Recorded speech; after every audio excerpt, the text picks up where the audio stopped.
Hi there, it's Sarah here. So the first 2 weeks in November are recognised around the world as Transgender Awareness Weeks. And so when we think about the term transgender, we actually mean a global term for people whose sexuality is different from their assigned gender. So basically we look at somebody and we think, looks like a man, looks like a woman. It doesn't even come into it. It's all about how they feel as a person and to what sex they identify. So I myself am a transgender woman, and at some point I will be having reassignment surgery to make the correction to what I feel inside should be right. And given that it's the Trans Awareness Week, I wanted to raise a bit of a profile on the fact that it was and help educate people on what people go through. So as part of that, and I'm not going to sit here and read loads of statistics off to you that, it's just going to bore everybody. So I think one of the best things that can be done is just to do a snapshot of my life. So the next part you're going to see is a day in the life of Sarah Jolliffe.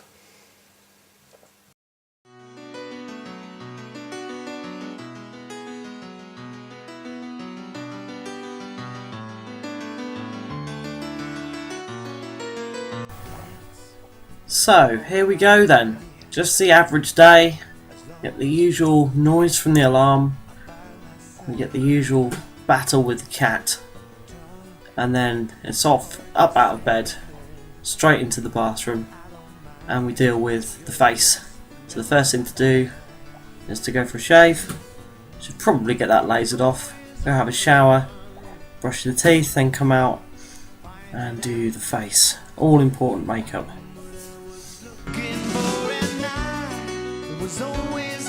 So the next bit is to find some clothes. I have plenty of clothes.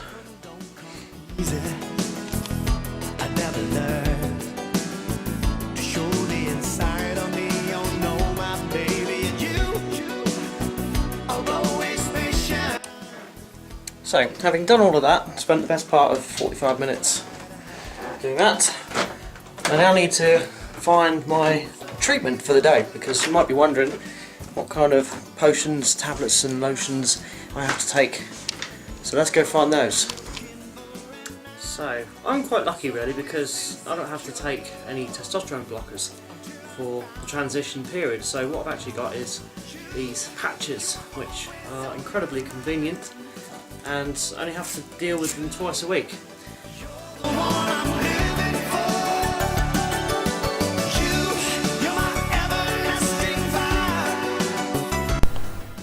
One of the most irritating things about being transgender is that you're working away and that's fine, and then you have to deal with the inevitable phone calls where people can't see your face.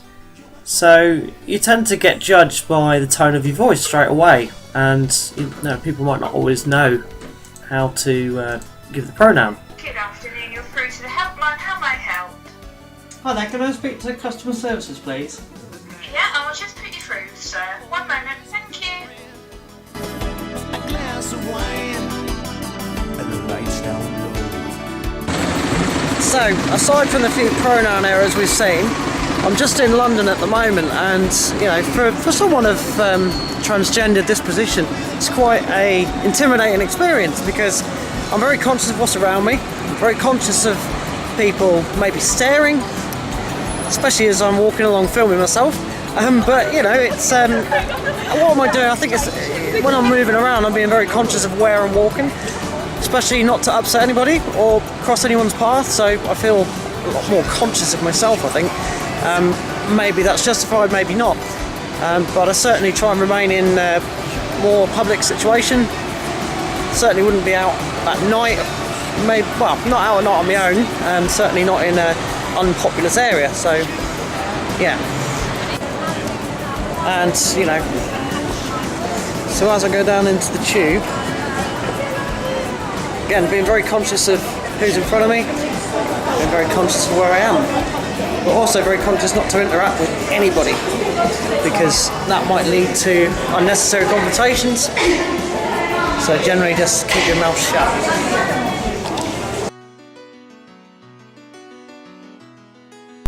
Toilets are a biggest frustration for transgender people. It seems absurd in the 21st century that we have set loos for women and men, when actually the function is just one pan. You don't hear the toilet saying, "Hey, check me, I'm a male toilet, I'm a female toilet." It just doesn't work. They all do the same thing. I still dream of the day when a toilet is just a toilet and everything is in unisex. Quite often I'll go and find a disabled toilet, for example, which is undignified for me. So, it's train time, and as usual, feeling slightly apprehensive of where I might sit. That's because I don't really want to sit next to anybody at all who might feel uncomfortable, maybe with me sitting next to them. So, always conscious about where I'm sitting when I get on the train, maybe rightly or wrongly, might ask a few people how they feel about that. But yeah. At least on the train there's a unisex toilet.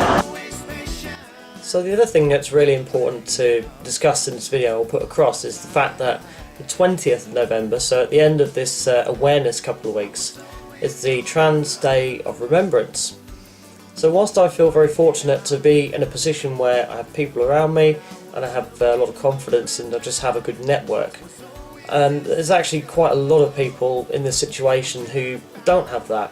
And as a consequence they suffer a lot of violence, and this applies to all over the world. It's not obviously just in this country, but there's a lot of people who do sadly lose their lives in some fashion or another to the trans issue, essentially. So that specific day is one which I shall certainly be paying attention to, and I hope you do too.